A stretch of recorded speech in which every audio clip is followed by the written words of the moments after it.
আমরা জানি চীনের দুঃখ হোয়াংহো নদী, কুমিল্লার দুঃখ গোমতী নদী, আর বিএনপির দুঃখ ফজু পাগলা। এই ফজলুর রহমান মূলত সে বিএনপিতে আসে নাই, সে বিএনপি করে না। সে বিএনপিতে এসেছে মূলত শেখ হাসিনা তাকে এখানে পাঠিয়েছিল। যেমনটি 2018 সালের নির্বাচনের আগে শেখ হাসিনা কামাল হোসেনের হাতে পায়ে ধরে যে চাচা অনেক কিছু তো করে দিয়েছেন, আব্বার সাথে তো অনেক দিন থেকেছেন, আপনার ঋণ তো পরিশোধ করা যাবে না, আপনি আর একটিবার আমার আর একটা উপকার করেন। বলে কি উপকার করতে হবে মা তোর? আপনি বিএনপিকে এবারে নির্বাচনে এনে দেন। দেশনেত্রী বেগম খালেদা জিয়া তখন জেলে, আর মির্জা ফখরুল ইসলাম আলমগীরের নেতৃত্বে বিএনপি জামাতকে তখন একটি টোপ দিয়ে ছলে বলে কলে কৌশলে এই কামাল হোসেন 18 সালের নির্বাচনে এনে দিয়েছিলেন। তো এই কামাল হোসেনকে শেখ হাসিনা যেভাবে পাঠিয়েছিলেন বিএনপিকে ধ্বংস করার জন্য, ঠিক এই ফজলুর রহমান ওরফে ফজা পাগলাকে শেখ হাসিনা বিএনপির ভিতরে ঢুকিয়ে দিয়েছে। এই ফজলুর রহমান এত বেশি ধূর্ত, তাকে মূলত একটা ধূর্ত শেয়াল বললে ভুল বলা হবে না। বিএনপির অবস্থা থেকে সে বুঝতে পেরেছে যে বিএনপি খুব বেশি দিন ক্ষমতায় থাকতে পারবে না, আওয়ামী লীগ আবার ফিরে আসবে। আর এই আওয়ামী লীগ ফিরে আসার এই যে তার ভিতরে যে আশাটা জেগেছে, সে তার পথ পরিষ্কার করছে। এমনভাবে তার পথটা পরিষ্কার করছে যেন শেখ হাসিনা আসলে তাকে আওয়ামী লীগের একটা বিরাট পর্যায়ে আবার নিয়ে যায়। সে তো মূলত আওয়ামী লীগের ছাত্রলীগের সভাপতি ছিল। যাই হোক, আসুন আমরা একটু ঘটনার বিবরণটা একটু শুনি। জিটিভির একটা টকশোতে এই ফজলুর রহমান এসেছিলেন। উপস্থাপক তাকে প্রশ্ন করছেন, সে ওই যে যেখানে যায় সেখানেই তো তার জামাত ফোবিয়া, জামাতের পিছনে লাগতে পারলেই সে এখন নিজেকে বিরাট বড় মুক্তিযোদ্ধা হিসেবে প্রমাণ করতে চায়। যদিও সে কিন্তু ভুয়া মুক্তিযোদ্ধা, অসংখ্য প্রমাণ আছে সে কোথায়ও যুদ্ধ করে নেই, একেবারে পুরা ভুয়া ভাওতাবাজি। তার এলাকার কিশোরগঞ্জের যে মুক্তিযুদ্ধের কমান্ডার তিনি এই সাক্ষী দিয়েছেন ভুয়া মুক্তিযোদ্ধা।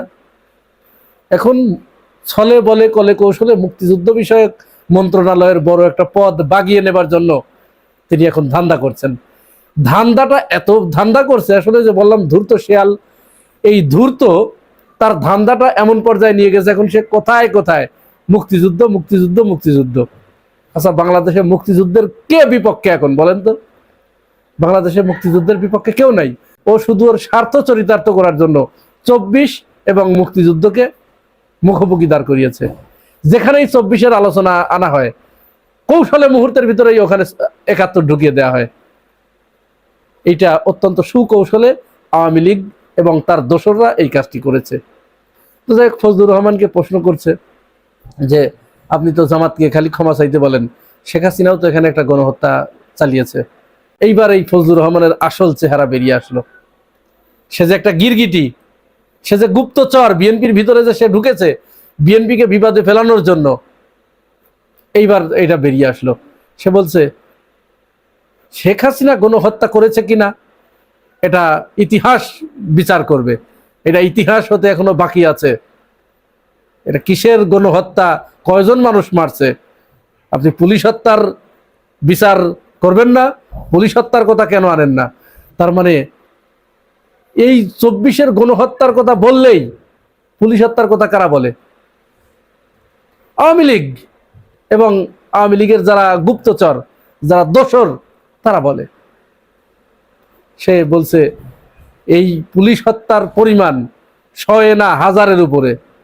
তখন উপস্থাপক বলছে যে না, পুলিশদের পক্ষ থেকে তো একটা সংখ্যা বলা হয়েছিল, সেটা 100-রও নিচে, তা আপনি 1000 বলেন কি করে? তার মানে অবস্থাটা চিন্তা করুন কোন পর্যায়ে নিয়ে যাচ্ছে। শেখ হাসিনাকে সে গণহত্যাকারী বলতে নারাজ, কোনো মতো অবস্থায় সে বলবে না যে না, শেখ হাসিনা গণহত্যা করে নাই, শেখ হাসিনা গণতন্ত্র হত্যা করেছে। চিন্তা করেন বয়ানটা, চিন্তা করেন পুরা শেখ হাসিনা এবং ভারত তাকে যা শিখিয়ে দিয়েছে, সে এখানে সেইটা বলছে সে গণতন্ত্র হত্যা করেছে, এটা বলতে পারেন, কিন্তু গণহত্যা করেছে এটা ইতিহাস বলবে। ইতিহাস হতে এখনো অনেক সময় বাকি আছে। তিনি বলছেন এক একজন এক এক কথা বলে, এই যে এক একজন এক এক ধরনের সংখ্যা দেয়, কেউ বলে 800, কেউ বলে 1400, কেউ বলে 2000। উপস্থাপক তখন বলছে ঠিক আছে, আমরা জাতিসংঘেরটাই ধরি, জাতিসংঘ বলেছে 1400+, আমরা এটা ধরি।